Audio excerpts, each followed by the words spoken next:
I'd like to welcome all of you to this University Life Forum for students on returning to campus. I'm Suzanne Goldberg, Executive Vice President for University Life at Columbia. And University Life is your hub for university-wide student life information and resources.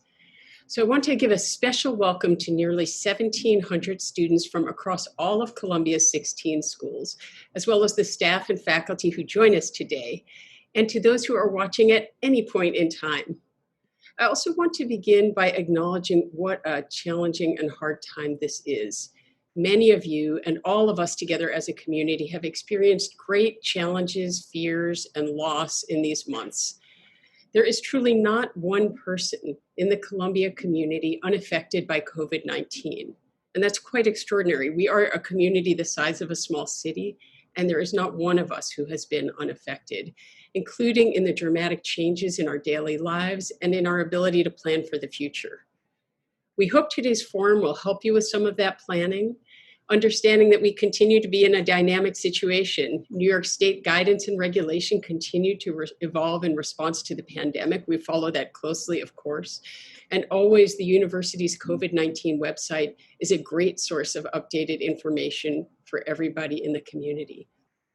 In addition to the challenges of being in a situation that is in flux, each of us has seen the pandemic cause profound and painful losses, some very close to home. And I extend my personal condolences to anyone watching who has lost somebody in this time. Also importantly, as we've talked about in previous University Life forums, we have seen a deeply disturbing rise in anti-Asian bias in these months, and stark disparities in the pandemic's toll on Black and Latinx communities across the United States. This is underscored even more as our nation wrestles with new ways with centuries-old structures and practices of anti-Black racism. Our international students have also experienced a wave of unexpected and wrenching changes recently as new restrictions have been imposed and then withdrawn. And ISSO, our International Students and Scholars Office, continues to track these closely and shares updated information for you on its website. At the same time, there are signs of hope emerging. We're reading about new progress toward a vaccine. Maybe we'll talk a little bit about that later. Renewed commitments and collective action to address anti-Black racism and all forms of racism, and sparks of excitement as we think about new possibilities for learning and connection ahead as with the opening of the new academic year, even with all of the changes in our midst. And as always, there is the inspiration, very much so for me, and I know for all of us, that comes from the Columbia community at its best. Our incredible students, our stellar faculty and staff, with our deep and fundamental commitment to learning and to taking on the challenges that the world brings us. Today's forum is part of that excitement and inspiration. You'll have a chance to hear from some of the university's leading experts who are preparing the campus for fall term. As promised, we will focus on providing you with information about health in New York City, about keeping our own campus community healthy. You'll hear the latest updates on COVID-19 transmission, which is very important as we think about this. You'll hear information about testing and campus health, campus facilities health enhancements, the Columbia Community Health Compact, and also very importantly, strategies for managing stress in a very stressful time. We've built today's forum around the questions that many of you have submitted, so thank you very much for those. And we'll leave plenty of time for Q&A that comes in during the course of the forum. Some of you have submitted very important questions on topics that are not part of today's forum. These include questions about tuition, classes, and undergraduate housing. On these topics, I want to encourage you to carefully review what you've already received from your schools. And then if you have more questions, to be in touch with your student affairs office in your school or your student advisor. The reason I ask you to check with your school is this. As you may know, Columbia has 16 schools across all of the Morningside and Medical Center campuses. We have 3 for undergraduates and 13 for graduate and professional school students. And the university is organized in a way that makes your school your academic home. And that's why your school will be able to answer this most important group of questions that has been asked. I'll now introduce briefly our speakers for today, say a word about our format, and we'll jump in.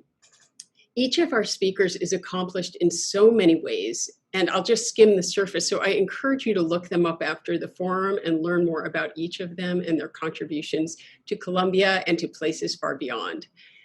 Start with Dr. Wafaa El-Sadr. Dr. El-Sadr is a medical doctor who also holds master's degrees in public health and public administration. She is the director of ICAP at Columbia University and university professor of epidemiology and medicine. Dr. El-Sadr is also the Dr. Mathilde Krim Amfar Professor of Global Health, Director of the Mailman School's Mailman School of Public Health's Global Health Initiative, and a member of Mayor de Blasio's COVID-19 Scientific Advisory Council. Dr. Melanie Bernitz also holds a master's degree in public health in addition to being a medical doctor. She is Associate Vice President and Medical Director for Columbia Health. Dr. Bernitz is also Associate Clinical Professor of Medicine in the Center for Family and Community Medicine. Dr. Bernitz convenes the university's infectious disease working group and is a member of the university's COVID-19 task force, along with Dr. El-Sadr, David Greenberg, who I'll introduce in a moment, and myself, and many others. In addition, Dr. Bernitz leads our efforts during this time to ensure that our campus health services provide care for students during this crisis, both in person and virtually. David Greenberg holds a master's degree in public administration and from Columbia, a master's degree in construction administration. David is the Executive Vice President for University Facilities and Operations, where he leads a team responsible for much that you see in our campus environment, including campus resources for students, Columbia residential housing, and more than 240 buildings around the university. And he'll be speaking to, of course, issues related to our facilities and operations coming up. Dr. Aisha Holder holds a PhD in counseling psychology and has been with Columbia Health since 2015. She's a leading clinical psychologist there and works directly with students across the university. I'm also fortunate that she works closely with the Office of University Life on student mental health and well-being, including on our biannual student well-being survey, in which many of you may have participated last spring, if you are a returning student. So here's our format. Each of our speakers will address a cluster of questions from you. Each will speak for about 5 minutes, give or take, and then we'll move to Q&A. You can use the Q&A function in Zoom if you're watching on Zoom to submit questions. If you're watching on live stream on Columbia University Life's website, you can send questions to us by email at universitylife@columbia.edu. Now I'll start by turning to Dr. El-Sadr, who is truly a public health rock star. Dr. El-Sadr, can you talk with us about where things stand public health-wise in New York City, and what are the latest understandings of COVID-19 transmission? Because that's also important as we think about how we are going to come together for those coming back to campus, how we're coming together safely and in a healthy way, and for those who are not returning this fall, how to be healthy in their own communities. Thank you very much, and good morning, good afternoon, and good evening, everyone. And I'm really thrilled to be here and have the opportunity to speak with you, with my colleagues as well today. So I'm going to try to answer the questions that Suzanne just asked in a very brief presentation. Here's the outline of what I'm going to talk about today. I'm going to talk about the transmission, diagnosis of SARS-CoV-2, which is the virus that causes COVID-19. Talk about the status of COVID-19 pandemic, particularly with a focus on New York City. Talk about how we can control the transmission of SARS-CoV-2. Then I'll transition to how we're monitoring the epidemic in New York City and at Columbia, and end by describing how we're using data for action. So as many of you are well aware, the SARS-CoV-2 virus is transmitted, as you can see here on the left-hand side, from a person who is infected to an individual who is susceptible. And the major methodology of transmission is through droplets, and these are large particles that are about greater than 5 microns in diameter. It's also thought that the virus could be transmitted as well through fomites, meaning on surfaces, from an infected person to a susceptible person, and also as well through aerosols, which are smaller particles that can also be transmitted from the infected to the susceptible individual. So in essence, what we know is that SARS-CoV-2 is transmitted from person to person. How do we make a diagnosis? And Dr. Melanie Bernitz will give a lot of details on how we're planning to do the testing for returning the faculty and students. There are two tests that are utilized. One is the test for the virus itself, which is usually done on a specimen that's obtained from either the nose or the mouth. And that detects the parts of the virus itself, the viral RNA, and can be done and at present can be done both in the laboratory as well as also point of care. The other test that's done is the antibody test. You can see here on the right-hand side of your screen, and this detects antibodies which are produced by the body, by the immune system, and these are usually always measured in the bloodstream through drawing of a small blood sample. Now we know that the test for detecting the actual virus, again, is critical to detecting an active infection. Usually the test is positive prior to the onset of symptoms, and during active infection can also be positive in people who have absolutely no symptoms but are infected.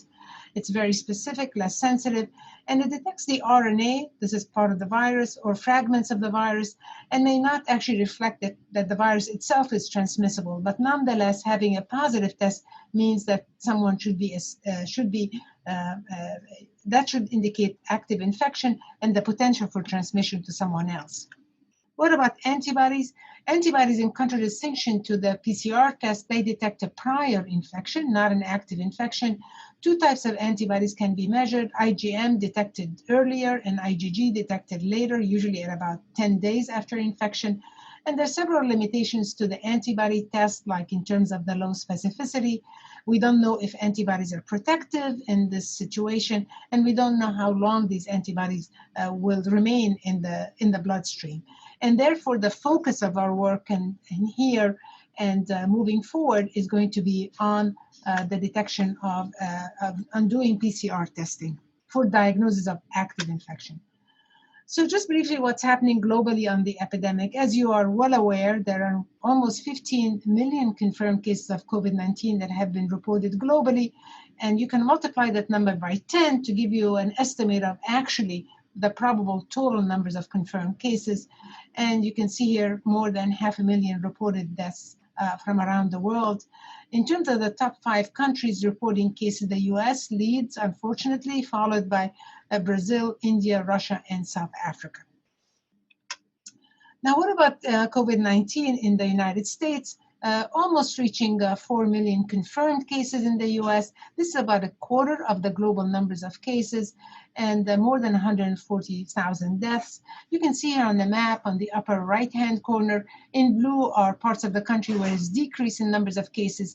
However, all the dark orange and red areas are areas where there's an increase in numbers of cases. In terms of what's happening in New York City, in total, there have been almost 220,000 confirmed cases. This is more than half of the cases in New York State, and almost now more than 23,000 reported deaths. The epidemic in New York City there was a large and rapid increase in numbers of cases, with the slow tail of a slow decrease, and now plateau at a very low level. So what we can say is the New York City, the story is a success story. For now, we are very vigilant, but we have a lot to learn from what happened in New York, and I think it is a success story in many, many different ways. You can see here that in these orange lines or red lines are the restrictions that were put in place in New York City in terms of movement and so on and so forth, and you can see how that followed with this decrease in the numbers of cases. So the story is success story in New York, but we cannot be complacent. We need to watch very carefully to make sure there's no resurgence of cases. Now, why did we succeed in New York? And I think there are important lessons learned for all of us. So how can we control an epidemic? I think, first of all, and these are some of the measures that have been put in New York City and elsewhere and have been associated with success in control of the epidemic. There are population interventions like limiting mobility, staying at home, restriction on travel, closure of schools and universities and colleges, and limiting the number of people that congregate together. Other individual interventions that are very important, like the physical or social distancing, the face covering, mask wearing, hand washing, hand sanitizing, the cough and sneeze etiquette, the disinfection of surfaces, staying home if sick, and of course the importance of isolation of COVID-19 cases and quarantine of contacts. There are also biomedical interventions, like, for example, testing is very important, and there are also the work going on to develop vaccines and antiviral drugs, as well as neutralizing antibodies. And these drugs can be used for prevention and potentially the latter two for treatment.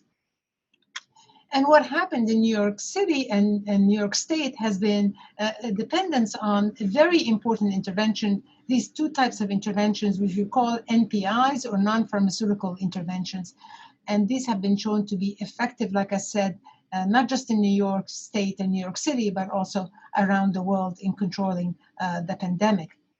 I call these non-pharmaceutical vaccines, and that's going to be very much the effort that we're going to be focusing on here at Columbia to create a safer and safer campus for everybody. So I'm going to focus on two interventions that are very important. One is the physical distancing. You know, the 6 feet separation is really, really very important. And we have evidence to support this. This just shows you here in this figure.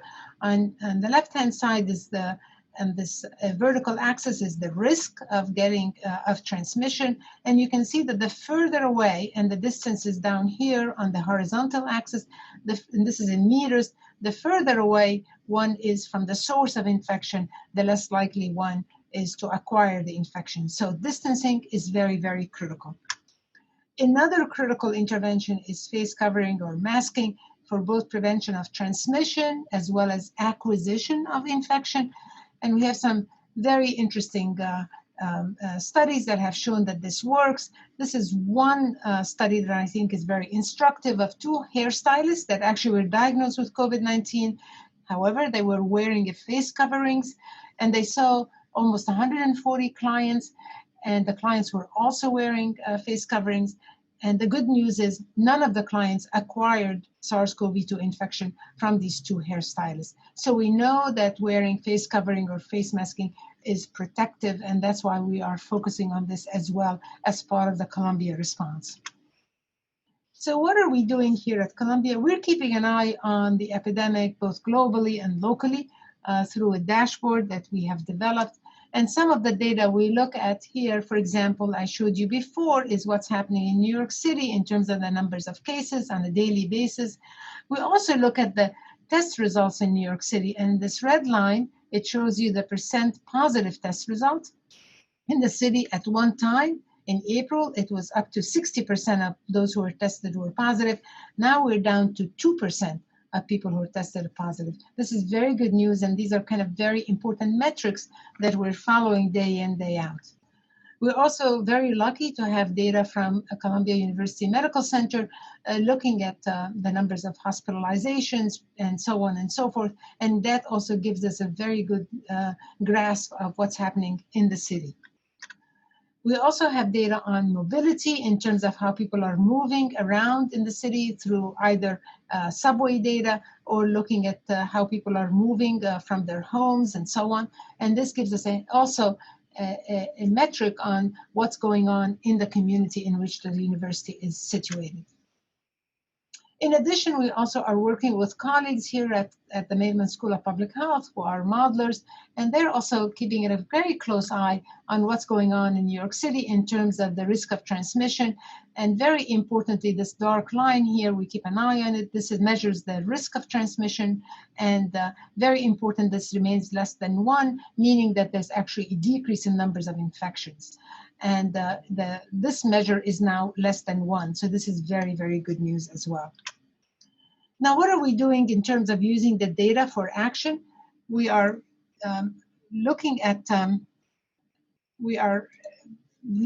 data on a daily. We'll be looking at the data on a daily basis for both residential students as well as other members of the Columbia affiliate community in terms of the daily numbers of COVID cases in the city, what's happening on the campus itself, what's the positivity of PCR tests in New York City versus amongst our student body, and so on and so forth.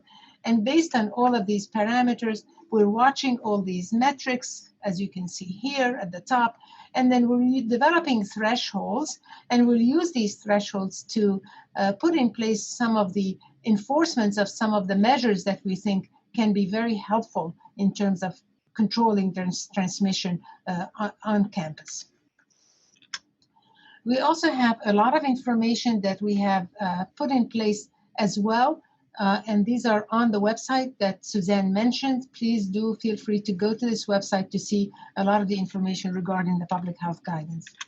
So I'll end here, and just want to end with the slide that shows all of the various aspects of the response here at Columbia in terms of preparing the campus, from the Columbia Compact to daily symptom check, availability of personal protective equipment, the physical distancing, the facility enhancement that David will focus on with signage and hand sanitizing, and then of course the COVID-19 testing program and contact tracing programs that Melanie will describe in details. Thank you very much. I look forward to your questions.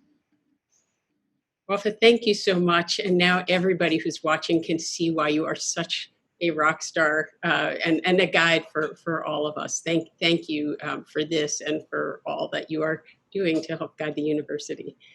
So we'll turn it over to Dr. Melanie Bernitz now. So Dr. Bernitz, we have had a lot of questions, and they continue to come through in the chat about testing, about the new symptom tracker app that any of us on campus will have to fill out, about quarantine. You're the medical director of Columbia Health, in addition to holding many other titles and responsibilities. Can you talk us through some of these questions and help us understand more about where we are? Absolutely. Thank you, Suzanne, and welcome to everyone. And I just want to echo my excitement at all the preparations that are happening right now so we can be ready to welcome our students safely back to campus. So to start, the symptom checking, the symptom attestation that you're talking about. We have a symptom screening tool that we developed here at Columbia. It's currently in use by everyone coming to campus. I fill mine in on a daily basis. And students similarly will be expected to complete screening questions on a daily basis in order to participate in campus activities. And the reason for this is it reminds us to stay home when we're sick, or reminds us of any of the other risk factors for COVID-19. It's also linked to our ID badges and access to campus buildings. And it's super easy. It's a self-check that requires you to answer 3 questions on a daily basis around testing positive for COVID-19, being in close contact with someone with COVID-19, or recent travel to a state or country with high prevalence, or having symptoms of COVID-19.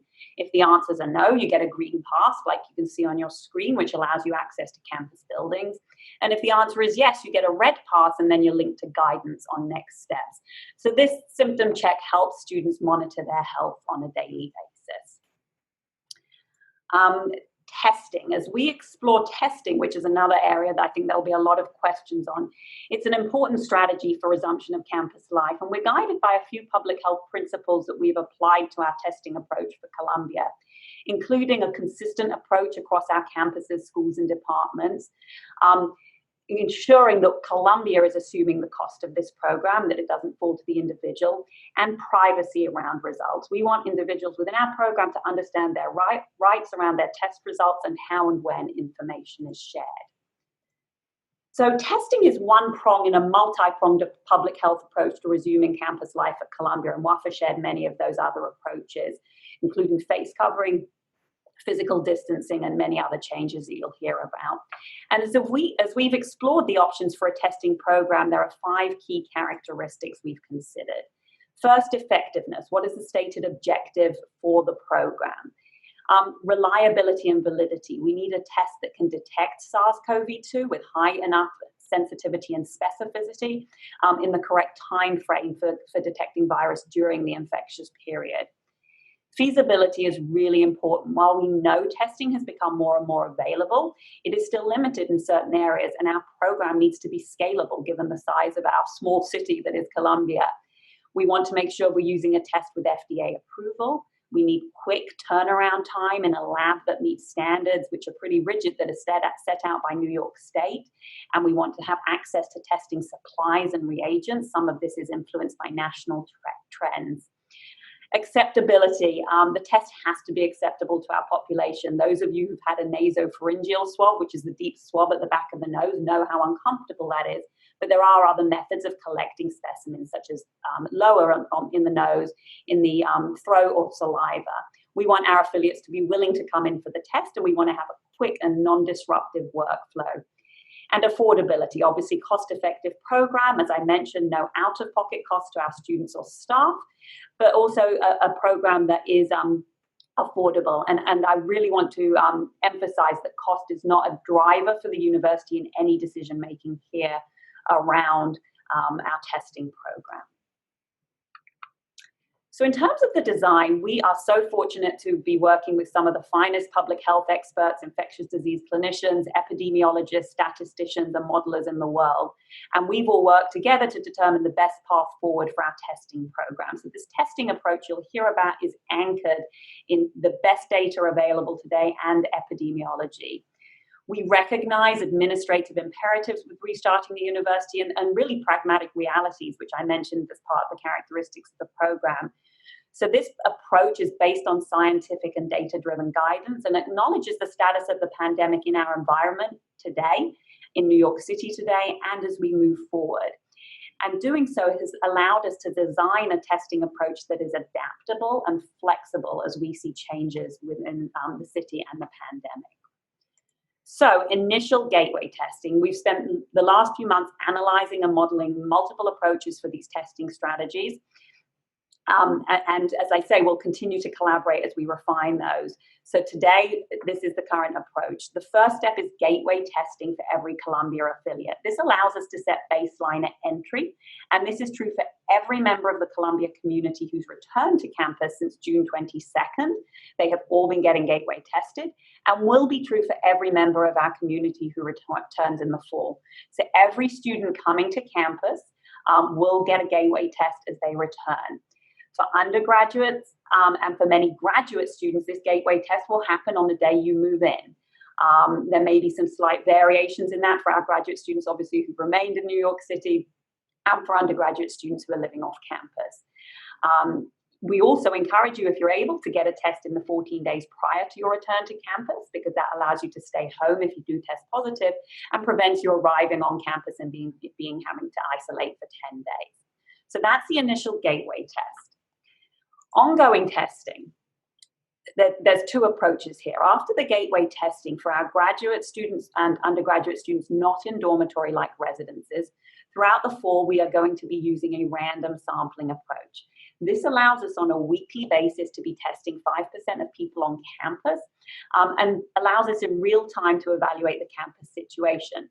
If we see the situation trend in one direction or another, we can in real time adapt our testing approach and adapt many of the other measures on campus that Wafaa was referring to earlier. Similarly, if we see changes in testing availability, accessibility, and feasibility, we can again adapt the approach. So we're monitoring closely all strategies, testing types, and test availability as we move forward. Now, for students in our dorm setting, there is a different approach. And the reason behind this has strong evidence through multiple studies over recent months. That's because those living in communal settings are at higher risk of transmission. So for this group, once their gateway test is done, they will have more frequent testing. The exact interval of the testing, as I mentioned, will be adaptive and flexible dependent on both the situation in New York City and the situation we see on campus. We track these numbers on a daily basis and we adapt and adjust as needed. So prior to you arriving on campus, you'll receive more information about the testing date, the frequency, and the location. And compliance with this testing program is essential to maintain the safety of our community. Now, during the semester, for any student who develops symptoms, obviously the recommendation is to get tested immediately. That testing will not happen in their surveillance testing site, but will be offered in the Student Health Services, Columbia Health Medical Services on the Morningside campus, and CUIMC Student Health Service on the CUIMC campus. So testing will be available for those with symptoms and for those who are identified as a close contact of someone who tests positive. So talking about contact tracing, very briefly. A testing program needs to be partnered with a robust ability to contact trace. And as you may be aware, contact tracing is an important strategy for disease control to prevent further spread of COVID-19. So an individual who's diagnosed with COVID-19 will be asked about people whom they've had contact with while they may have been infectious. And then these contacts are notified about their potential exposure without revealing the identity of the person diagnosed with COVID-19. And these contacts are then asked to quarantine for 14 days and will be given guidance on how to take care of themselves to prevent further transmission to other people. Data within the testing and the tracing programs is confidential. We follow all HIPAA and FERPA guidelines, and we have set up our own internal contact tracing team, which will supplement the efforts of the city and state contact tracing program. So we'll be able to very rapidly respond to a student who tests positive and identify their contacts very quickly.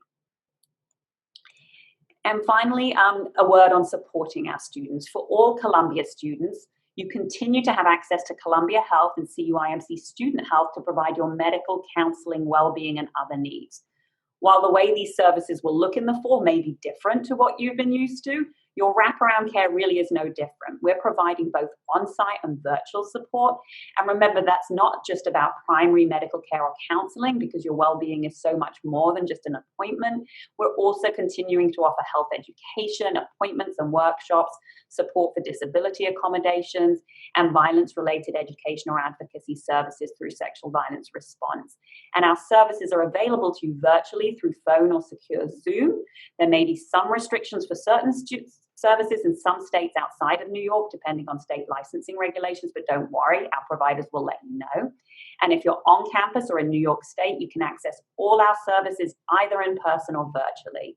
We know your schedules are varied. We know you may be in different time zones, so we're keeping our schedules long and flexible to support you at a convenient time. And if you do get sick with COVID-19 while you're on campus, or if you're asked to quarantine because of a close contact or exposure, we are going to support you. Medical support is going to be available through our medical services on both campuses to all students in isolation and quarantine with daily symptomatic telehealth check-ins.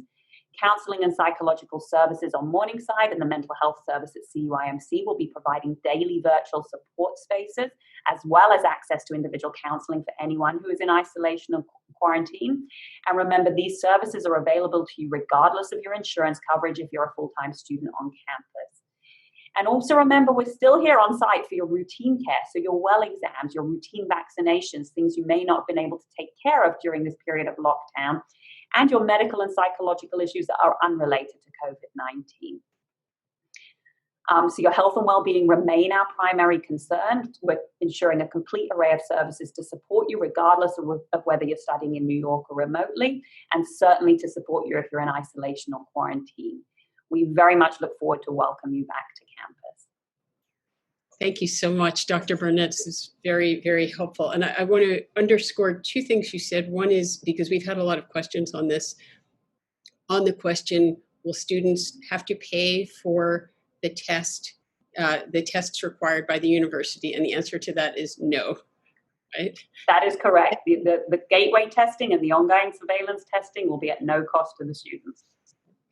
And the second is that even if a student is tested in the 14 days before they come to campus, every student and all of us, any faculty or staff or student who does come to campus will need to be part of the Columbia testing program as well, to do that test on campus through us, in addition to whatever anybody has done beforehand. Absolutely. We will get everyone in as soon as they arrive at campus, so we can really establish our baseline and ensure a safe re-entry to campus. Thanks very much. We also had a lot of questions, which we'll leave for the Q&A, about what is an appropriate face mask? What is it, or face covering? What is a safe face covering? And I think that combines both what you've said, Dr. Bernitz, and what Dr. El-Sadr said earlier about the real value, the tremendous value in protecting ourselves and in protecting others. But for right now, I'd like to turn to David Greenberg. So David, as our Executive Vice President for Facilities and Operations at Columbia, you talk to us about the campus, right? You're in charge of so much. Talk to us about how you're keeping it safe, how you're keeping it clean, the signage, environmental precautions. I'll turn it over to you. So thank you for the time. And just to briefly summarize what I'm going to cover.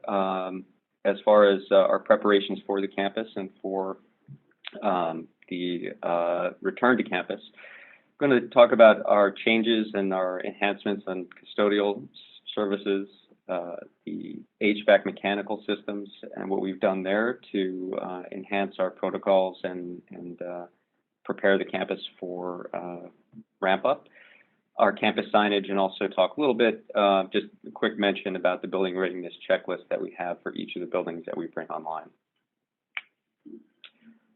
As we ready the campus, we take a look at our custodial operations, and our plan that we've put in place in some cases exceeds, but meets standards from various sources, including CDC, New York State Department of Health, OSHA, and even working with our own environmental EH&S unit here at Columbia. The new initiatives that we've put in place, we've put in some new equipment and practices, and also have increased current practices and frequencies. On the new equipment side, we have gone across the campus, and we're in the process of installing touchless devices in our buildings. We've actually already done over 2,000 of them across our academic buildings, and this includes flushometers, faucets, paper towel dispensers. We've also added an additional few hundred hand sanitizing stations in campus buildings at entrances and elevators. And we've also begun what's called electrostatic cleaning, which is a technique to enhance cleaning of surfaces in classrooms and our public spaces. In addition to the new practices and the equipment that we brought online, we are increasing the frequency of service to buildings and what we call enhanced monitoring, which is going through our spaces and ensuring that they are clean and sanitized. We increased our disinfection schedule in excess, actually, of CDC guidelines, more frequent steam cleaning in areas, and also fogging and disinfection in activity areas as well. On the mechanical system side, very similarly, we've gone through protocols, revised them to adapt to the COVID-19 situation. We've drawn from many different sources, including our own. We have also followed guidance from CDC and industry organizations as well, including some that are in Europe to use their best practices. And we continue to stay in touch on a weekly basis with leading industry research in the United States from organizations such as APA, which is the American Physical Plant Administrators Association, and that is specifically for educational facilities, and continue to tweak as needed as best practices come to light. Some of the changes around operations and maintenance is we've gone through our buildings. We have completed inspections through the buildings. We have upgraded equipment. We have ensured reliability to improve air quality within our buildings. And we're also continuing to research new technologies for implementation if they prove out. This can include UV treatment of the air in our air handling systems, which we're looking at right now. We have also enhanced our filtration and ventilation across the campus. We have swapped out filters for higher rated filters that filter the air for finer levels of particles, and also looking to increase outside airflow across the board to bring fresh air into the buildings. Additional measures that we have is to increase the airflow, to keep the air moving throughout our buildings. We are going to increase the hours of operations of our air handlers to 24/7 if possible, which basically recirculates the air, moves any particles in the air out of the buildings, and also increasing natural ventilation as well, where we may not have central HVAC coverage. And of course, ensuring that all of our bathroom exhausts are in working order and working 24/7 as well. Sample here that you see is that we go through each building, we do an assessment of every air handler, how much the air is moving through the buildings, what percentage of outside air each of those systems are handling, and we make sure that we take a look at the filtration system and upgrade it to the highest possible standard for the maximum level of filtration. When you return to campus, you will see one big change that we have is significant campus signage to reinforce best practices, the compact that Suzanne will be speaking about in our public areas and buildings, to give capacity levels, circulation, and also to remind people about wearing masks and hand washing, et cetera. We have so far installed over 4,500 signs across campus, across the Morningside and Manhattanville campuses, and are continuing to do so throughout the buildings. Just a couple of examples. So you can see is that we have a whole catalog of signage that is informed both by our own internal public health group as well as New York City and New York State. And some of the things that you will see in the public spaces are direction of travel, keeping entrances and exits separate. Again, the reminder of healthy habits, washing hands, and as well as maximum capacities for areas such as elevators, classrooms, etc. Specifically on the elevators and stairs, there'll be directional signals or directional signage for dual passage, single passage. In some cases, there'll be an upstair and a downstair if the stairs are not considered wide enough for two-way traffic. There are places to stand that are separated by that 6-foot distance in elevator lobbies and also within elevators. And then lastly, just to let everybody know that in every building, in the entries and in the elevator lobbies, there is a building readiness checklist that summarizes all the activities that facilities and operations has taken to ensure that the buildings are in the best shape possible for reoccupation. This includes the filtration, the HVAC systems, making sure that the water systems are in place, the touchless devices that I mentioned have been installed. All of the signage is where it should be, and that the high-touch disinfecting, cleaning is taking place. And then once we make sure that the building has all of those items covered, we consider it ready for occupancy. David, thank you so much. It's very helpful. And you know what you've expressed really involves hundreds upon hundreds upon hundreds of people working meticulously day in and day out to do all of what you said. And I know that if it's not already up there, I'm looking forward to adding to our physical plant by putting a face covering over Alma's face on the Morningside campus and in appropriate places on the medical center campus as well.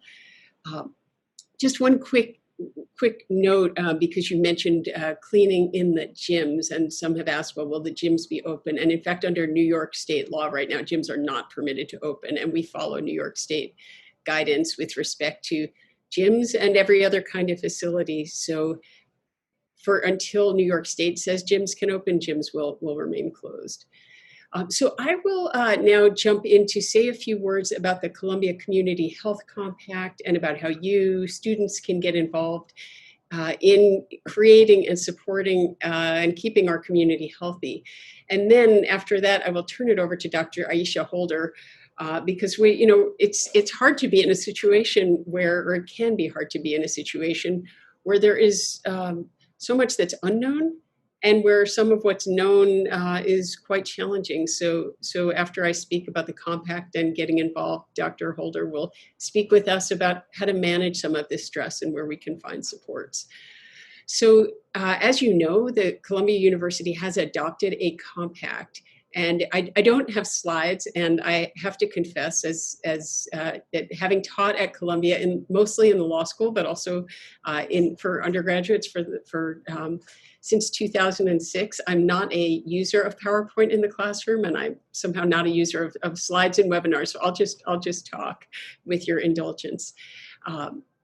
So you can find the Columbia University Community Health Compact in detail on the COVID-19 website. All you have to do is Google Columbia University Health Compact COVID-19 and it will pop up, or it should pop up for you. We will also link to it in the chat. But here's what's really important for you to know. This isn't just a compact for students or just a compact for some people on campus. It is a compact for every single member of our community who is going to be on campus in the fall term. Everybody coming to campus will sign the same. Now, all students will hear more about how to sign in the coming weeks. And I know some students in very limited numbers are already on campus, and you also will hear more about how to sign in the coming weeks. I want to read to you now, though, some key points from the compact, just to underscore a couple of the pieces, and also say a little bit about where the compact came from. So the compact ultimately was approved and supported by President Bollinger, and our trustees are very supportive of it. But the compact really started with our public health colleagues, some of whom you've heard from already, with faculty and with students on campus, all who weighed in developing the commitments, both for each of us as members of the community and for the university back to all of us as members of the community. So let me say a little bit about the compact again, and then talk to you a little bit about how you can get involved in supporting this compact. I'll also say, even if you are not planning to be on campus this fall, what's in the compact in terms of personal commitments is very important for you to know, because this is fundamentally about how to protect yourself and how to protect others. So the compact starts by recognizing that everyone in our community wants to minimize the risk that we will be exposed or that we will expose others. Essential workers, colleagues, classmates, professors, staff, deans, neighbors, family, friends to COVID-19, right? All of us want to make sure that we do not expose other people. We're not the person who exposes somebody else to COVID-19, and that we don't get exposed ourselves. Or if we've been exposed previously, that we are not running the risk of re-exposing, especially when we don't know for sure yet what antibodies will mean for any of us. The compact is our community's call to action and to recognize our shared responsibility for our community's health, informed by science and founded on mutual respect. And so I'll go through now the commitments that each of us makes when we sign this compact. First is wearing a face covering over nose and mouth at all times on campus. There are two narrow exceptions: if you're alone in a private room with a closed door, and when you're eating. I haven't yet seen anybody who's figured out how to eat through a face covering, but when you're eating, that means that you do need to stay at least 6 feet away from others. You need to keep that physical distance.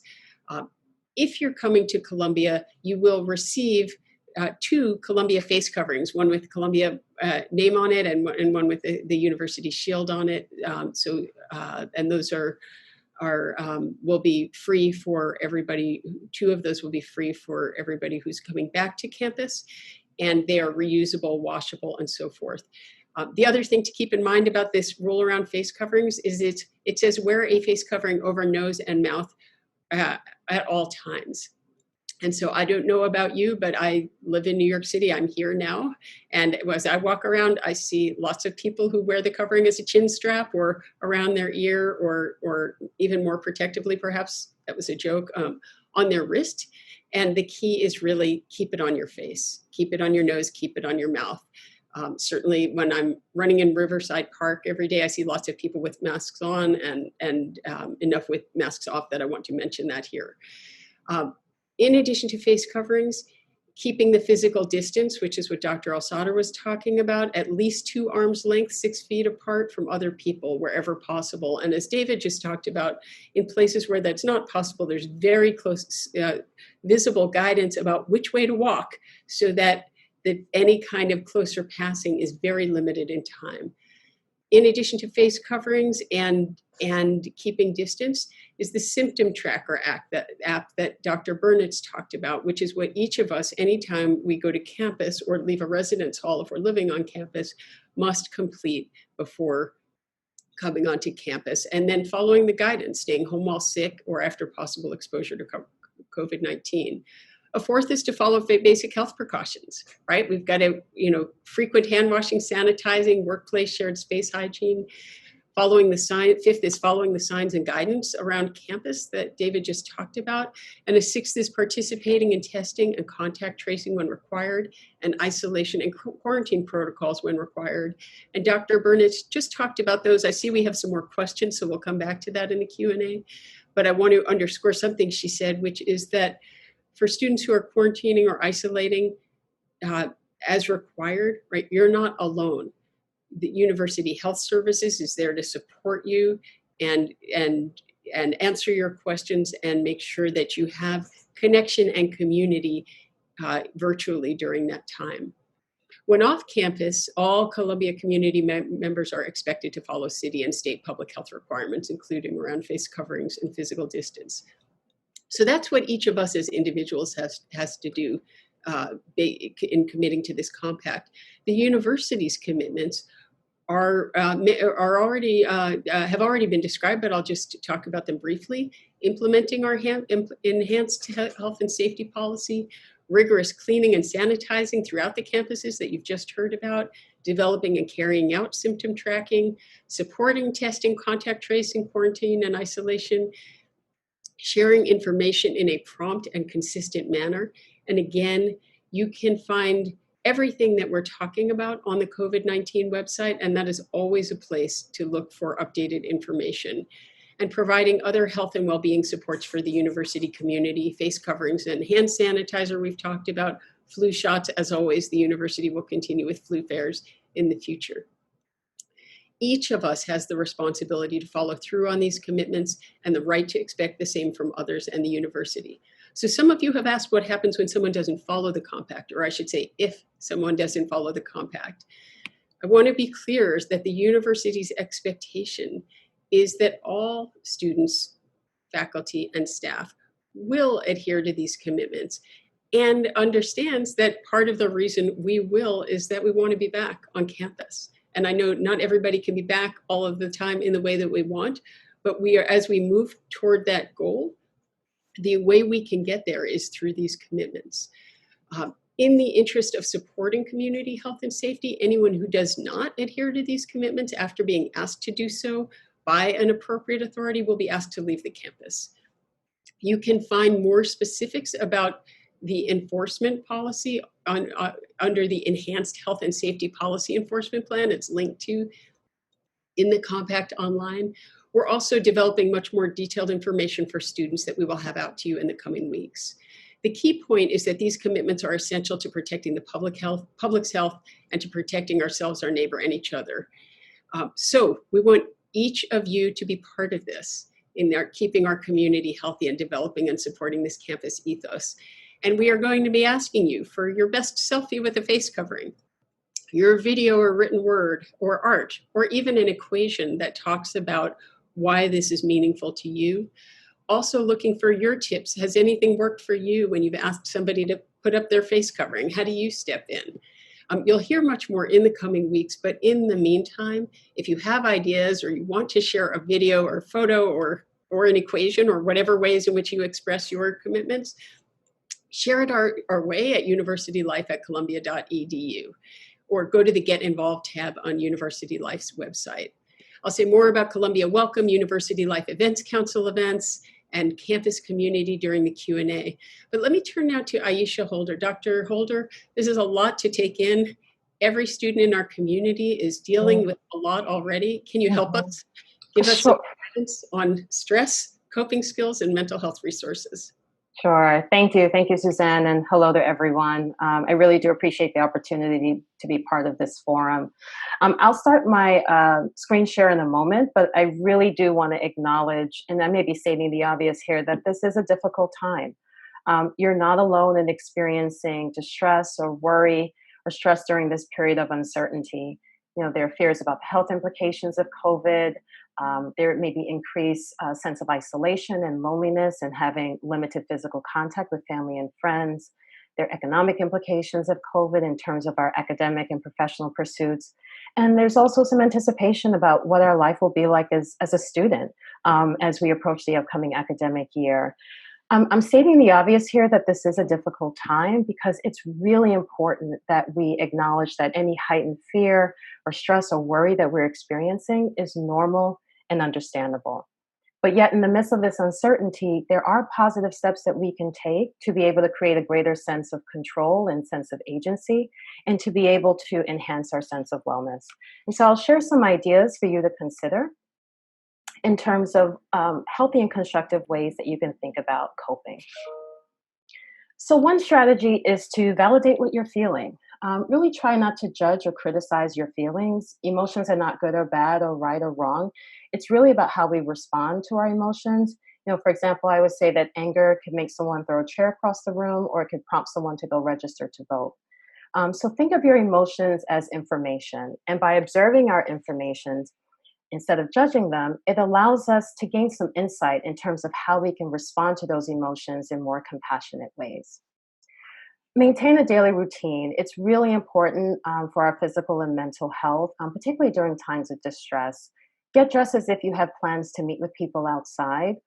Habits like getting dressed or making our beds reminds us that life is still happening despite the interruptions we may be facing.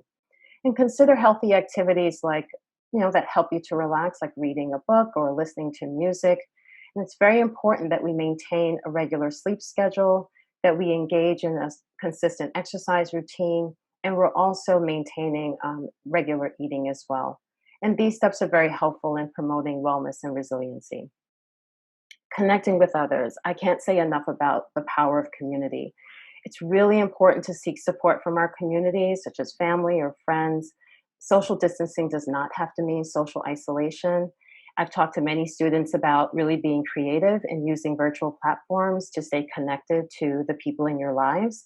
Maybe consider planning a date night with your partner, a virtual date night, maybe dinner and a movie, or a plan with friends, a sing-along or a dance party. And if you're considering in-person meetups, be sure to follow public health guidelines for maintaining safety. Community, again, can't say enough about it because it really does create spaces where we can talk about what we're feeling. And also it helps to establish such a greater sense of belonging. Another coping skill is to practice being present in the moment. If you find that your mind is starting to wander and thinking about the worst case scenario, what we describe as catastrophizing, really try to be focused in the present, what we describe as the here and now. By definition, anxiety is really about fears about the future. And so the more we can be present in the moment, it does help us to stay more grounded and to find perspective. And mindfulness exercises are wonderful in helping to build skills in becoming more present in the moment. Another skill I would share is to be thoughtful about staying informed. We're really in a 24/7 news cycle. We get multiple alerts on our phones and other gadgets. And we know that staying up to date on our news is important, but we really have to know what our limits are. And so being immersed in news about COVID-19, for example, can enhance a sense of worry and distress.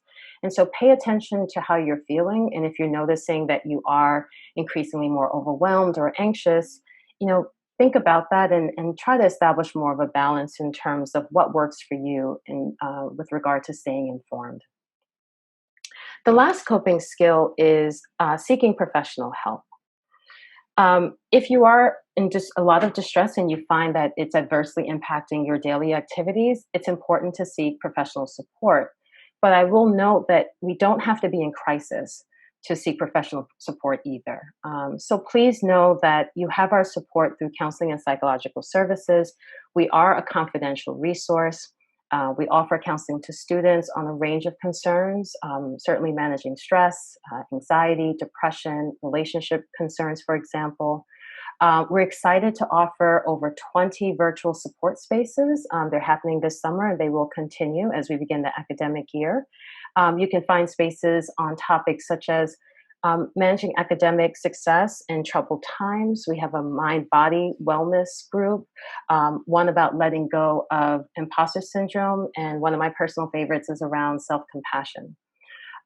Please note that you can contact CPS to schedule a new virtual appointment. We are available Monday through Thursday, 8 a.m. to 6:30 p.m. and Friday, 8 a.m. to 4:30 p.m. You can see the contact information is noted on the slide. I do encourage you to visit our CPS website that's under Columbia Health, where you can explore some additional tools that will be helpful for promoting your overall mental health and wellness.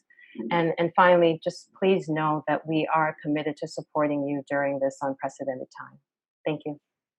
Dr. Holder, thanks so much. And I can't underscore enough the importance of what you're sharing with us. These are really hard times. And in addition to being hard times personally and collectively for individuals, for families, for social groups in our society, there is a lot of information, and it doesn't always work well to have to absorb a lot of information in a very hard time with a lot of stress. And so one of the things that I do want to underscore for everybody watching is this video will be posted on University Life's website, so you can also rewatch it and you can share with others to learn more, to get more information. The other thing I want to underscore is that we are taking in all of the questions that you have, and I really thank everybody very much for continuing to post excellent questions, important questions. We will get to all that we can. Of course, we can't possibly get to all here, but we will find ways to continue to share information and anticipate holding forums as we also get closer to return to campus and have even more information to share. And last thing, for students on the Medical Center campus, all of the services and supports that Dr. Holder just talked about for students on the Morningside campus at Counseling and Psychological Services, you can find through Mental Health Service on the Medical Center campus. So let's turn to some questions, and I'm going to have a handful of health-oriented questions for Dr. Bernitz and Dr. El-Sadr about face coverings in quarantine. But first, I actually want to share a message from the campus librarian. A number of you have asked questions about, will the library be open? Will I have a place to study, to do my research? What's happening with our libraries? So let me just read this to you from Ann Thornton, who is our university librarian. The libraries are planning to open reading room spaces to current students with some limitations, including modified furniture layouts, of course, for purposes of reinforcing distance, repurposed rooms, oh, she says that here, I shouldn't have jumped in to describe, repurposed rooms to support physical distancing requirements, and assigned or limited duration of stay. To help alleviate the need to come to physical libraries for many services, the libraries will continue to offer scan and deliver services from campus locations, off-site collections, and interlibrary loans. So if you haven't already used those and you want to, they're available to you this summer. So take a look on the library's website. Book paging and pickup services are also available from Butler Library and will open at additional locations in the coming weeks. Eligible items for scanning and book pickup services are shown in the Clio records. If you're not familiar with Clio records, it's CLIO. You can find that on the library's website. Millions of items in our university collections can still be accessed online, including, this is pretty remarkable, I think 40% of the university's print holdings that are temporarily available digitally. So whatever you do, whatever you're interested in, I encourage you to go to the library's website just to take a look around and learn more about available services. David, I wonder if you could also just speak briefly to other kinds of student spaces that you're in the process of exploring. And then we'll turn back to questions about face masks and quarantine in a moment after that. So in addition to the regular student spaces, student lounges, et cetera, we'll have reduced capacities on them, reduced occupancy levels on them. We're looking at potentially converting what we call non-traditional spaces as well, and we're evaluating that, such as conference rooms around campus. And we're also looking at creating some outdoor spaces via tenting as well. So we're in the process of doing that. Great. Thank you very much. And you might want to mute because we can motorcycles going by campus right now are coming through. Muting is on my phone. I've got it. Got it. Thank you. Okay, so let's go back to the question about face coverings and what is a safe face covering for people to wear. Talk briefly about that, and then I want to send a lot of questions your way, Melanie, about quarantine and isolation. So face coverings, what's your recommendation for us? Sure. So there's many different ways of meeting the face covering requirement, and as Wafaa shared, for most of our interactions, it really doesn't matter what you choose to use. So you can use one of those disposable surgical face masks, totally fine, or the Columbia or any other face covering, or a bandana, whatever you choose. The important things are it needs to fit you well, cover your nose, cover your chin, and have a good seal around your face. So the important thing is just making sure that you're wearing a face covering at all times, and making sure that it has that good fit. So we really don't put restrictions on what kind of face covering outside of clinical settings, obviously, where it is important to wear those recommended. Does not need to be an N95 respirator. People often ask about those. We restrict those, obviously, in clinical settings because they have to be fit tested and worn appropriately. Thank you. By clinical, you mean healthcare? Healthcare workers, exactly, in medical environments. The ones that will be provided by Columbia have got 2 layers, have a good fit for most people, and will work really well. Great. Thank you for that. Okay, so quarantine and isolation. Lots of questions. I will summarize a few, and then I might ask you a few more. Students who arrive out of state, from out of New York State, haven't been living in New York State, come to campus. Maybe they're from a state that is listed on Governor Cuomo's list of states from which people must quarantine, which is a list that, just for everybody's awareness, is changing, I think, daily or at least weekly. But I know yesterday, actually, one state dropped, a few states were added. So that's a very dynamic situation. So students coming from out of state or out of the United States come to campus. What actually are students supposed to do when they get to campus?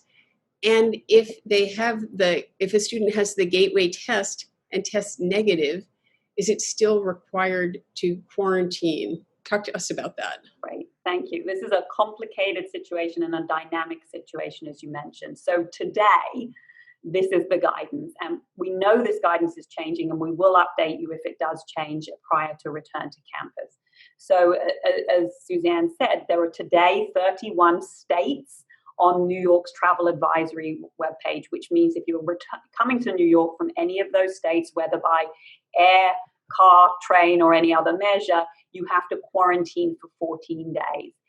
And the only exception to that, again, is essential workers, usually in the healthcare category. So for everyone else, regardless of what you do, regardless of what tests you have, regardless of whether or not we do our gateway test, you are required for 14 days.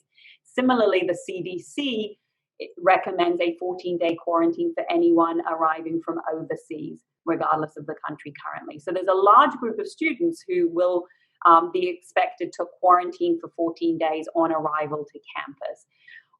What does quarantine look like? It really is staying in your apartment or in your room and really only leaving for exceptional circumstances like medical appointments. So going to get your gateway test would be one of those circumstances, but really staying home for that 14 days. And that's to minimize any spread to the rest of the community. We are working with state advocacy around looking at alternates to the quarantine requirement, including the use of testing. And we are waiting for updates from New York State around that. So obviously we'll keep students posted as this guidance changes nearer the return to campus. And we will continue to provide support and guidance for what to do in quarantine. In most cases, you will be able to quarantine in your assigned room or space. You will not have to go somewhere else to quarantine. Remember, quarantine is just this kind of returning for someone who's not symptomatic. quarantine is different to isolation. Isolation is what happens when you get sick. So I want to make sure we separate those two out. But in most cases, you quarantine in your regular space for that 14-day period. You know, one of the there are questions about also, thank you for that, about how to do it, how do you do this, which I think you answered in some part, and I'll say two things and then maybe turn it back to you, Melanie, or others, including Aisha, if you have sort of thoughts on the mental health and well-being piece of this. But for people living in graduate student housing or off campus in apartments, one of the sort of extraordinary things about living in New York City is the ability to get anything delivered, including groceries. And so I think sometimes some people may think, oh, does this mean I have to get takeout food for all of my meals? And while you might want to do that, it's quite expensive, but there are ways to get groceries delivered just as you would get groceries from the grocery store. And if you're quarantining, you can get those delivered, right? Absolutely. And then the other thing I want to mention, and we just reposted this recently on University Life social media, and lots of people watched actually, is Columbia Athletics and rec sports in particular has lots of online workouts. We just reposted a high intensity interval training that we offered University Life and Athletics in the spring. And so there are ways also, strategies to maintain physical fitness while you're indoors. But Melanie and Aisha in particular, if you want to add anything else about this, or Wafaa or David. And just to add, we have put together a how to quarantine guidelines. So it tells you what to do, how to do it, what it means, the things to be checking up on, how to monitor your symptoms. Obviously the reason we're quarantining is to make sure we don't develop symptoms during that period. So how to monitor your symptoms, where to access resources, medical counseling, safety, options around food delivery. Obviously it's different if you're an undergraduate student living on campus. Your food will be delivered to you. Yes, for students living off campus, thinking through how to connect you with the city resources. And thankfully, as you say, the ability to get groceries delivered or take out if you so choose. So we'll have a lot of guidance available for you. Some of it's already up on the COVID-19 website to ensure that you know how to do it, and that our services are always available. So if you're confused about how to do it, or if there's questions that arise during it, call us and we'll guide you. Aisha? Yeah, I can't emphasize enough the importance of really maintaining a daily routine. I think having that consistency is so important when we're experiencing such uncertainty. So if you are quarantining, to have a really set time for when you're waking up, when you're going to sleep, and a plan, a real structure for what your day is going to look like.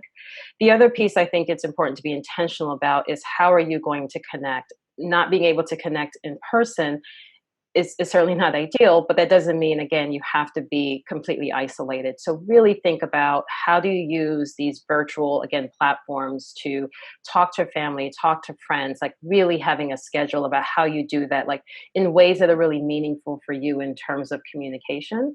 And also being very intentional about activities that where you derive a sense of pleasure, right? These are healthy activities.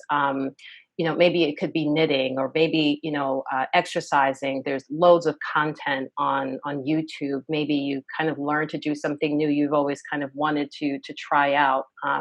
Really being creative about ways in which you experience pleasure, ways that you can comfort yourself. Again, making sure that they're healthy and constructive.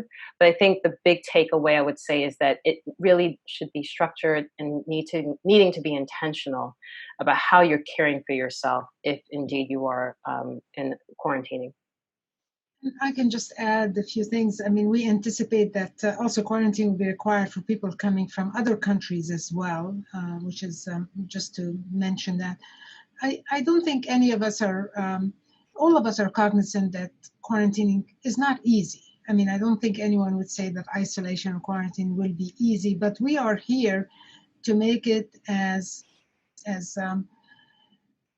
easy as possible in a variety of different ways, by ensuring that somebody will be checking on the health of everybody who's in quarantine, by ensuring that there's not just the medical, but also the psychological support that's going to be absolutely vital, by ensuring that there's access to the virtual classes. There's access to, the other means of entertainment or support.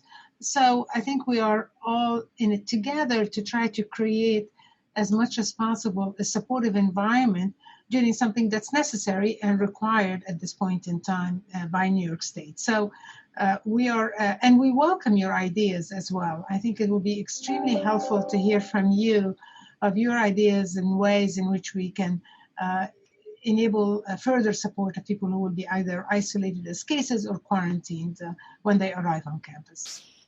I'm sure you can all come up with wonderful ideas, and we want your creativity, and we'll look at each and every one of them and see what can be incorporated. Thank you. And let me underscore, we absolutely want your ideas. We want you to be a part of this work with university life and around the university. So be in touch with us, universitylife@columbia.edu. And also, again, you can always find more on the University Life website. And we will be writing to you, as we do, in a regular way to stay connected. I want to pick up just on a couple of things. Wafaa, you just mentioned classes, and I know there's a concern that some students have about, well, if I have to quarantine, can't go to my classes in person. If they are meeting in person, what does that mean? And as a general matter, as across the university, for most classes, as President Bollinger wrote about, classes will be available online as well as if they are available in person, but they will be available in both modalities.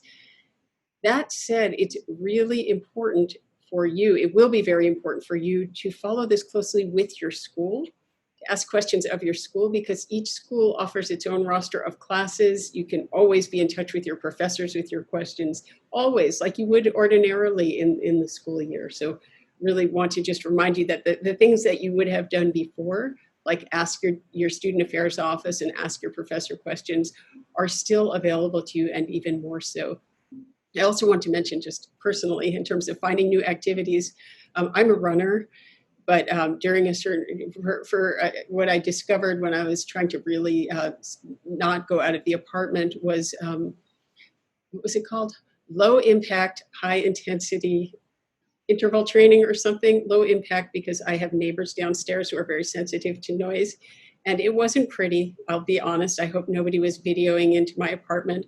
But my point is, it's not something I had ever done in my life, but it was kind of an interesting addition to my own fitness routine. And I realized not everybody has a fitness routine at all, and that may not be your thing. It may be more in the arts or more in the sciences, but whatever it is, there is, if there's one thing we've seen in this time, it is just the incredible creativity of people, even in isolation, and the deep, profound commitment to connect.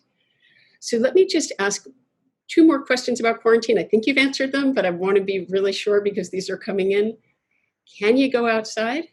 And can you see other people if you have a face covering on?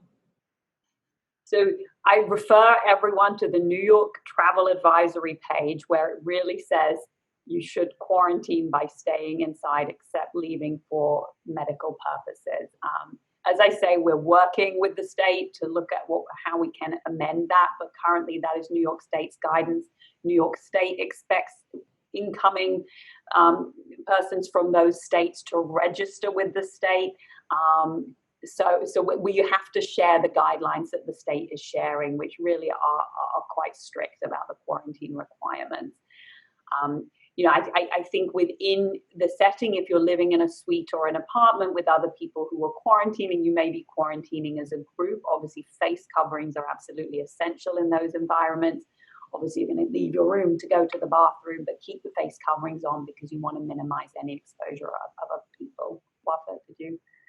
Yeah, I just want to add something, which is that this is a very fluid situation, and Melanie has said several times is that we're watching very carefully, and you can see that some states are off the list one day and others are added. And I think the intent is, as I showed in the map earlier, is that to, as much as possible, decrease transmission, particularly in like New York City that has achieved so much by all New Yorkers in terms of decreasing the transmission to a very low level. But we don't know what's going to happen in the next 2 weeks. We might be in a much better place. I hope so.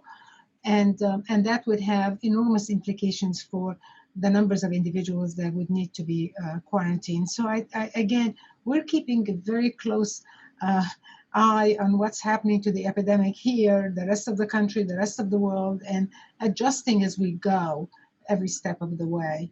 And then the other thing I wanted to comment on, as I can see from a lot of the questions, that people are thirsting for more details. Like, when I show up, what am I going to do? Where am I going to get the test? And so on.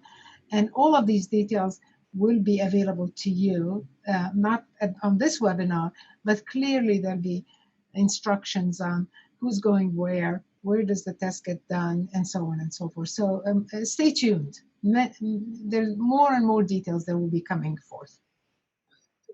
Thank you for that. And I think it's right. I mean, we all want to know, right? What's going to happen? What's it going to look like? What will it feel like? And you will hear much more. We are now. It's easy to lose track of the days in this unusual world in which we're living, but we're not quite at the end of July, and so it may seem like school's around the corner, and it certainly is, and we're very excited for that. And there are also weeks and weeks of more information and more detail, so that by the time, for those of you who are coming to campus, before you get here, you will know where to go for your test. You will have downloaded the Symptom Tracker app. You will see much more information, and the many excellent questions you've posed here, we will be continuing to work to answer. Understanding that we're in an environment where, like every higher education institution in New York State, we are dealing with state regulations, and we want to be responsive to those, of course, not only because we must, but because those are in the interest of protecting the health of our own communities and the communities around us. So let me get to some of the questions that some of you have asked about concerns, right? What if people don't comply with the compact, right? And where I want to start is to say the compact is a deeply serious commitment from each of us to our university community, and from the university to each of us. And so it is something for which we expect compliance, we require compliance. And as I said earlier, if somebody is asked to comply and they do not, they're asked by an appropriate authority and they do not, they will be asked to leave the campus. So again, like I said before, you will hear in much more detail about where to go, what to do if you have concerns, where to share them. You can always share them with your student affairs office in your school. That is often the right place to go. But you can look right now, if you'd like to know more, by going to the compact and then clicking toward the end where you'll find the link about enforcement of the compact, and you'll find much more information there. I want to add a couple of other responses to questions quickly. Some of the questions that we received before the forum. Will there be federal work-study positions available in the fall? Federal work-study opportunities will be available as in prior years. Students will need to apply for those opportunities. And Student Financial Services is working with schools and departments to post jobs and encourage flexibility. So as those of you know if you've held work-study positions before, or if you haven't but you are eligible for one, please go to the Student Financial Services website and the work-study overview page to find much more information. There are also questions about club sports. Will they be allowed in person? So there's no competition for club sports in the fall, and there's nothing finalized yet with regard to practice capabilities. And that is something that Columbia Athletics and Rec Sports is working on closely, and you'll find out much more as we get closer, and again, in keeping with New York guidance. Related to that, what about campus events? Events are such a part of our life at the university. And one of the really amazing things is that we've been able to have many ways to come together virtually, drawing more of us together than we could have imagined when we were all on campus and running in a lot of directions. So what will happen about events? So first of all, online events will continue, and Columbia Welcome, which happens during the first 2 weeks of the semester, roughly, organized by University Life and in coordination with schools and departments across the university. You'll be hearing a lot about ways to join in, to connect, to meet other students, not only from your own school, but across the university in all sorts of virtual settings. The University Life Events Council will also offer university-wide ways to get together for fun, for deeper engagement. University Life's Task Force on Inclusion and Belonging at Columbia is also available to you, and your schools will continue to speak with you about the events that are happening in the schools. What's the events policy going to be? We're looking closely and following, of course, required to follow New York State's guidance about gatherings. So we'll be having more information for you about that policy as we get closer to the start of the academic year. I also want to encourage you to check out University Life's new page on inclusion and belonging. If you read President Bollinger's message yesterday about our campus commitment to challenging racism, you saw a lot of information there. And one of the things you saw there is that students, as well as faculty and staff, are really invited to and counted on getting involved. So if you click the link to University Life's site, you'll see much more there. And I want to encourage you to jump in. Back now to a question. We have just another couple of minutes, but a question about students who are already here and testing. Melanie, can you just say a little bit about that? Some students are still in Columbia housing. Some students are, in very small numbers back on campus. Turn it over to you for that. Yes, testing will be required for everyone. Every member of our student community will get that gateway test. So even if you've stayed on campus throughout and have never been tested, or you've stayed in New York City, you will still get that gateway test at the beginning of the semester. Great, thank you. So let me just turn it now to each of you. We have a deeply engaged, incredible student community, and everybody is thinking, wondering, trying to put this all together. Your last sort of 30 seconds of thoughts each and ideas that you might be able to share with our students. We'll just go in order. So Wafaa, let me turn it to you first. Yeah, I think as I mentioned in my prior comment, I think I think of this as we're working together as a team. And it's a team here that's trying to, as much as possible, of course, create a safe community and protect our community from COVID as much as we can and mitigate all the risks. But we also are really eager to expand that team to include all of you. And I sincerely hope that in addition to the many questions you're sending us, it also, again, to think about some ideas that we haven't thought about. So that would be incredibly useful for us to get your ideas and your creativity so that we can actually shape and really develop together an approach and a way of moving forward that would be safe as well as comfortable as possible for all that are involved. I again agree with Suzanne as she mentioned the compact. This is very serious. It's a commitment by all of us. We need to all adhere to this compact because it's protecting ourselves, but it's protecting each other. And to keep this campus safe and to keep all of us healthy requires that each and every one of us take this very seriously and adhere as much as we can and help each other as well to adhere to the tenets of the compact. Thank you so much. Melanie. Thank you. Back in March, when we didn't know very much about COVID-19, and I compare it to a light switch. We were on and we flipped the switch and we turned a lot of things off. We're in a very, very different position right now. And I keep telling everyone we've installed a dimmer switch right now.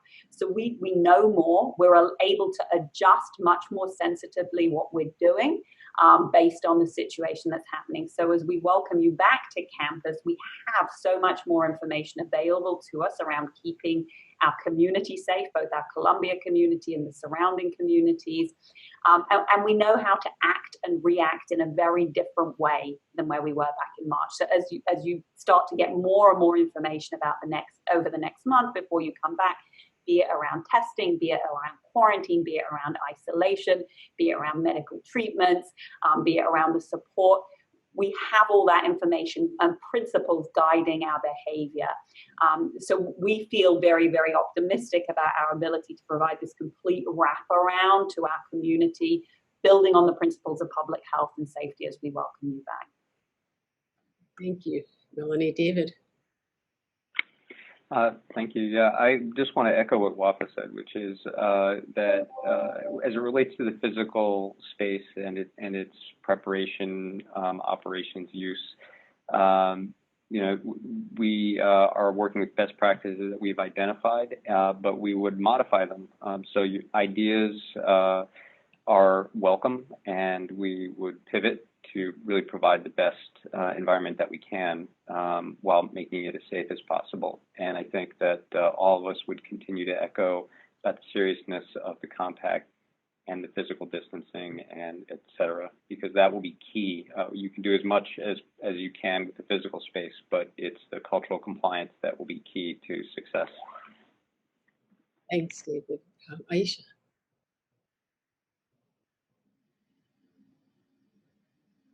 Sorry, my cursor was not cooperating with me.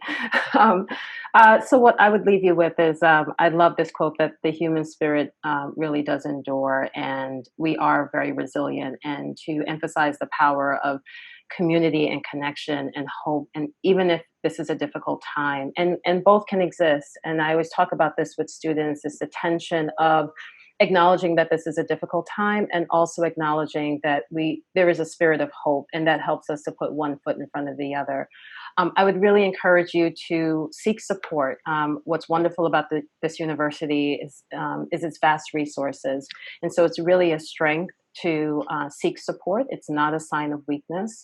So I would really encourage you to utilize all the resources. Certainly, as a member of CPS, a very proud member of CPS, really encourage you to utilize our vast resources that we have at CPS. We are, again, very committed to supporting you around, again, these transitions, but there's also a lot of life that's happening as we're in the midst of COVID right now. And so we're eager to help you with all that life that's happening, and wish you an enjoyable rest of the summer and a successful academic year. Thank you so much, and I echo that on behalf of that wish on behalf of all of us. What I think what draws us all to Columbia is many things, but certainly one of them is a shared love of learning, of digging into the challenges of the world, of understanding more about the world around us, of facing down these challenges. And COVID has certainly presented us with a serious one. And in all of the ways you just heard from colleagues here, and from what you're hearing from your schools and what you're seeing on the university's websites, we are working with, meeting, and rising to that challenge, not only for our own community, but really contributing to our neighborhoods and the world and the state of knowledge. So personally, I'm always very grateful to work with so many students, faculty, and staff who share that commitment. I want to thank each of you for joining us. I want to thank all of you who submitted questions. As I said earlier, we are keeping those questions. They are going to help guide future forums and future communications. You'll be hearing much more from us. In the meantime, again, keep connected, be in touch with us. We'd love to hear more from you, and we will look forward to seeing you in future forums. Thank you very much for joining us.